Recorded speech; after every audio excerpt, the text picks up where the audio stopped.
नमस्कार, मैं हूं सुमन शुक्ला और आप देख रहे हैं 7 टीवी भारत। हंसी खुशी का पर्याय मानी जाती है, लेकिन कभी कभी वही हंसी बहुतों को चुभ जाती है और एक ऐसा सबब बन जाती है जिसे आमतौर पर बेशर्मी कहा जाता है। जब एक मासूम की चीख किसी की मुस्कुराहट में बदल जाए तो सवाल उठ खड़ा होता है, न्याय का नहीं संवेदनशीलता का। क्या हम इतने असंवेदनशील हो चुके हैं कि किसी की चीख पर हम मुस्कुराते हैं, बकायदा ठहाके लगाते हैं? और ये एक ऐसा ही केस है जो तमिलनाडु में हुआ, लेकिन तमिलनाडु की सरकार ने एक ऐसा फैसला दिया जो पूरे देश को आईना दिखा देता है। आज की बात सिर्फ एक न्यूज नहीं है, ये एक सीख है, एक चेतावनी है और एक सवाल भी है। कोयम्बतूर में एक बच्ची गायब हुई, उसकी हत्या हुई। पुलिस ने तुरंत कार्रवाई की, लेकिन फिर कुछ ऐसा हुआ कि पूरे देश को गुस्से में ला दिया और एक मुख्यमंत्री ने एक ऐसा फैसला लिया जो सरकारी अफसरों के लिए सबक बन गया।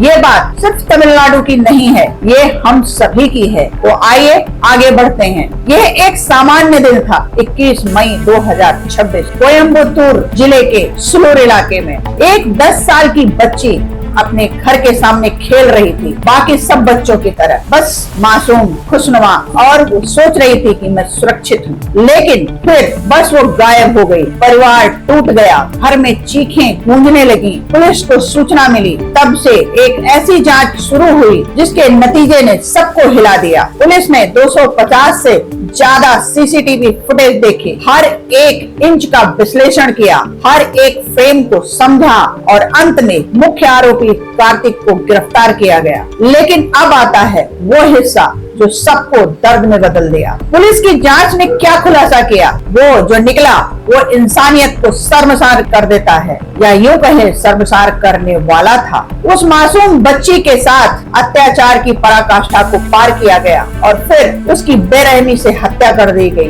ये बात जैसे ही सार्वजनिक हुई, तमिलनाडु में आग लग गई। सोशल मीडिया पर, सड़कों पर, हर घर में बस गुस्सा, दर्द और एक सवाल, क्या न्याय हो सकता है इस बच्ची के लिए? मुख्यमंत्री को ये बात चिंता में डाल गई। उन्होंने तुरंत बयान दिया, दोषियों के खिलाफ कड़ी कार्रवाई की जाएगी, न्याय मिलेगा। इस घटना का दोषी कोई नहीं बचेगा, कोई नहीं बख्शा जाएगा। जनता को कुछ विश्वास हुआ, कम से कम सरकार सुन तो रही है। सरकार हमारी पीड़ा, हमारे दर्द और हमारी साथ खड़ी तो है, हमें समझ तो रही है। लेकिन यहीं से असली कहानी शुरू होती है। ये बात सिर्फ एक अपराध की कहानी नहीं रही, यह एक प्रशासनिक संकट बन गई। मुख्यमंत्री के बयान के बाद एक प्रेस कॉन्फ्रेंस का आयोजन किया गया। प्रेस कॉन्फ्रेंस के शुरू होने से 10-15 मिनट पहले जहां पर मौजूद थे आरबी रम्या भारती, कोयम्बतूर जोन की आईजी, पुलिस महानिरीक्षक पी स्वामीनाथन डीआईजी, उप पुलिस महानिरीक्षक और पार्थ कुमार रेड्डी एसपी जिला प्रमुख, तीनों अंदर चले गए। प्रेस कॉन्फ्रेंस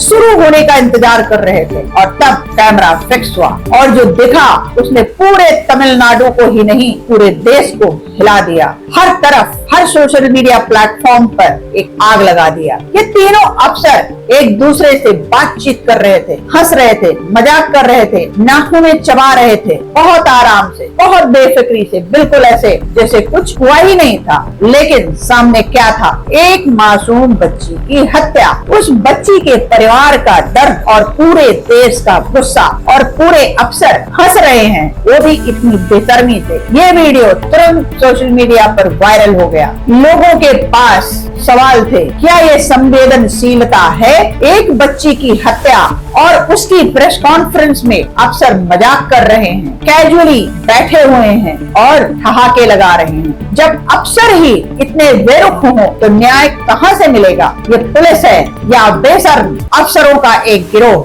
लाखों लोगों ने इस वीडियो को देखा, ट्विटर पर, फेसबुक पर, इंस्टाग्राम पर, व्हाट्सएप पर, हर जगह और तो और लिंक्डइन पर भी। और इस वीडियो को सिर्फ देखा ही नहीं, लोगों ने शेयर किया। लाखों लोगों का गुस्सा एक मुखर आवाज बन गई। कुछ लोगों ने कहा ये प्रेस कॉन्फ्रेंस के पहले का वीडियो है, बाद में सब गंभीर दिख रहे होंगे। लेकिन क्या ये तर्क काफी था? नहीं, क्योंकि जनता को एक बड़ा सवाल था, अगर कैमरे के पीछे आप इतने बेशर्म हो सकते हो तो कैमरे के सामने आप कितनी ही ओवर एक्टिंग करते होंगे, कितने ही आप कैजुअल नाटक कर रहे होंगे। क्या एक जिम्मेदार अफसर कभी इतना बेरुख हो सकता है? ये सवाल बहुत गहरा था और ये सच भी था बहुत हद तक। तमिलनाडु के मुख्यमंत्री को ये सब देखकर तुरंत कुछ तय करना पड़ा और उन्होंने जो किया वो सिर्फ एक कदम नहीं है, ये एक संदेश है पूरे सिस्टम के लिए। मुख्यमंत्री ने आंतरिक जांच का आदेश दिया, तीनों अफसरों के खिलाफ एक औपचारिक जांच। अब यहाँ समझिए ये कोई साधारण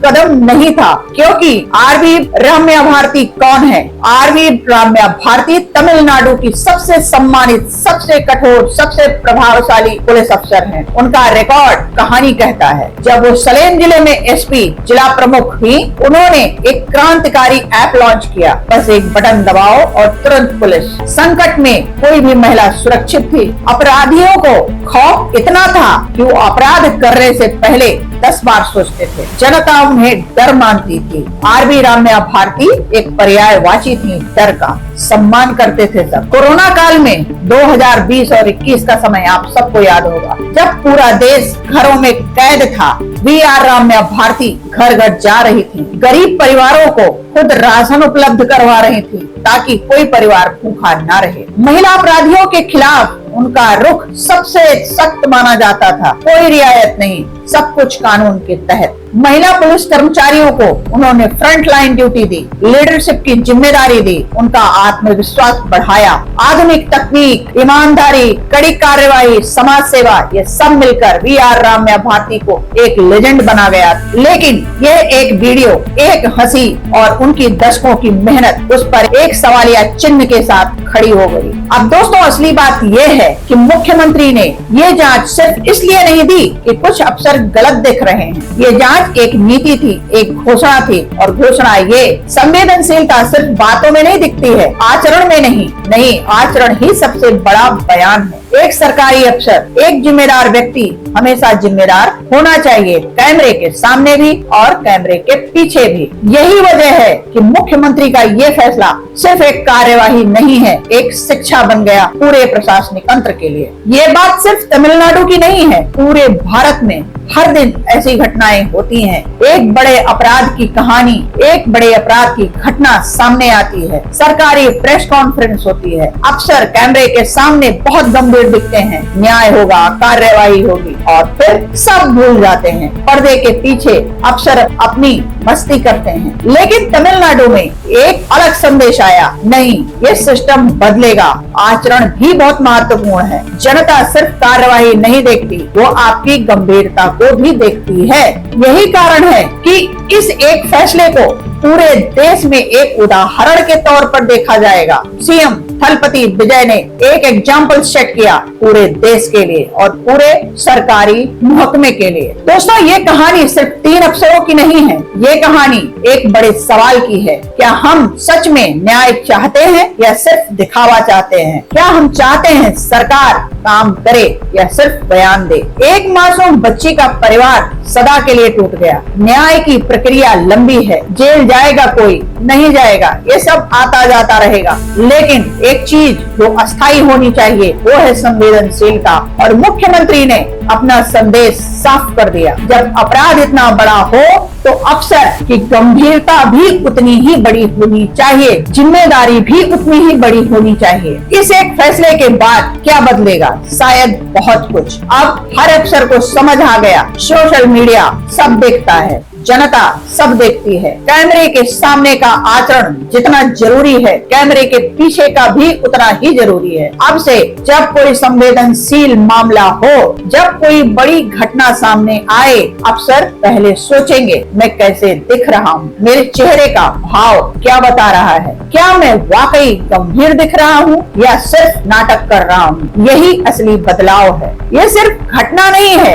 ये सिर्फ एक फैसला नहीं है, ये एक सवाल है उस सच्चाई का जिसे हम हर रोज देखते हैं लेकिन देखकर भी अनदेखा कर देते हैं। क्या हम सच में बदलाव चाहते हैं या बस सरकार को दोष देना चाहते हैं? सीएम थलपति विजय ने अपना जवाब दे दिया है, अब बारी आपकी है। मैं हूं सुमन शुक्ला। लगातार खबरों के लिए बने रहिए 7 टीवी भारत के साथ। नमस्कार, जय हिंद।